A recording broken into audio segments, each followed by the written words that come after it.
Nesta semana, vimos um dia no ministério de Jesus, especialmente o dia de sábado, um dia de sábado no ministério do Senhor Jesus.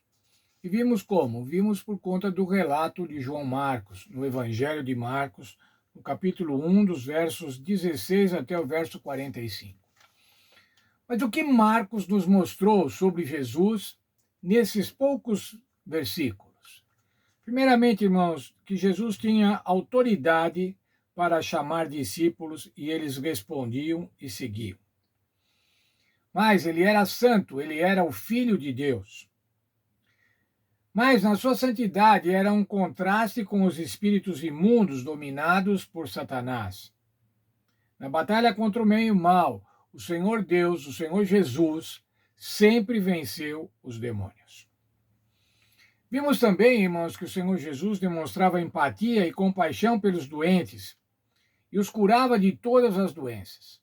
O Senhor Jesus também relacionava-se com os excluídos. As camadas excluídas, as camadas sociais excluídas na sociedade hebraica, o Senhor Jesus se aproximava delas. O Senhor Jesus as tocava. O Senhor Jesus conversava com as mulheres, conversava com os estrangeiros, com os doentes, com as crianças, incluía todos na sua mensagem, no seu evangelho. Mas ainda ele desenvolvia um ministério em grande área geográfica. Ele não se limitou a Cafarnaum, ou não se limitou a Nazaré, ou não se limitou ainda a Jerusalém, mas ele pregava numa área geográfica muito grande. Constantemente ele mantinha contato com multidões. Muitas vezes o Senhor Jesus era assediado pelas multidões. As multidões que necessitavam de auxílio, que necessitavam de cura, que necessitavam de uma palavra de esperança, o Senhor Jesus se relacionava com elas. Mais ainda, vimos que o Senhor Jesus se alimentava pela oração. Toda essa atividade espiritual, toda essa atividade física, precisava que Jesus tivesse um combustível adequado, e esse combustível era a oração. Como vimos em Lucas, vimos nesta semana, ele passou a noite orando. Ou vimos em Marcos, também nesta semana, ele se retirava para um lugar deserto para orar. A senhora White escreve sobre o ministério do Senhor Jesus Cristo. Vejam lá. A vida do Salvador da Terra não foi de comunidade e dedicação aos próprios interesses.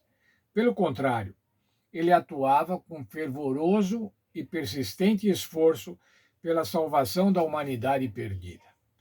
Da manjedoura até o Calvário, ele trilhou o caminho da abnegação, enfrentando tarefas árduas, viagens cansativas e exaustivas preocupações. A vida de Jesus, irmãos, foi uma vida de serviço, uma vida em busca de minorar os problemas das pessoas e fazer com que as pessoas se sentissem bem.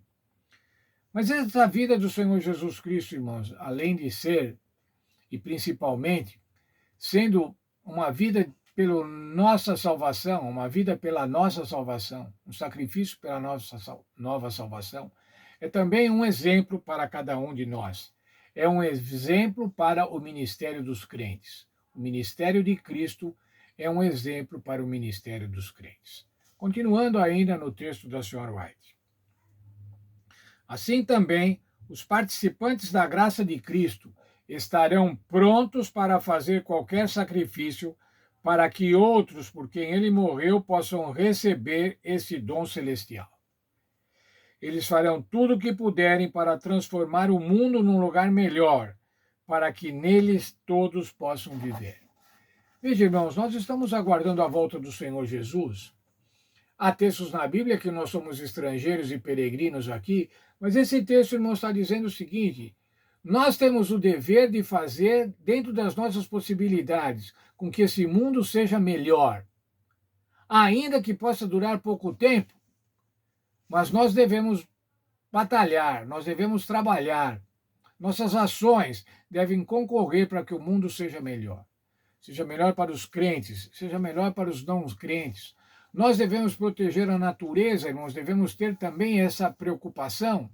Nós devemos fazer com que a nossa vida seja uma vida em ação pelo bem do mundo, especialmente pela salvação das pessoas, mas também para o bem do mundo agora, do mundo atual. Que possamos, irmãos, honrar o sacrifício de Cristo, que possamos participar ativamente da pregação do Evangelho e do atendimento das necessidades humanas. O que aprendemos nesse primeiro capítulo do livro de Marcos, do Evangelho de Marcos, é o que o Senhor Jesus se importava com as pessoas. É que o Senhor Jesus tinha uma vida ativa, um ministério ativo. E assim deve ser também o nosso ministério, a nossa vida. Vamos orar. Senhor Deus, muito obrigado pelo estudo da lição desta semana, quando estudamos o primeiro capítulo do Evangelho de Marcos, como vimos as ações do Senhor Jesus, como vimos o poder do Senhor Jesus, e como vimos como o Senhor Jesus se interessava pelas pessoas, tinha empatia pelas pessoas e trabalhava para as pessoas, curava as pessoas, livrava as pessoas de espíritos imundos e fazia com que as pessoas fossem felizes.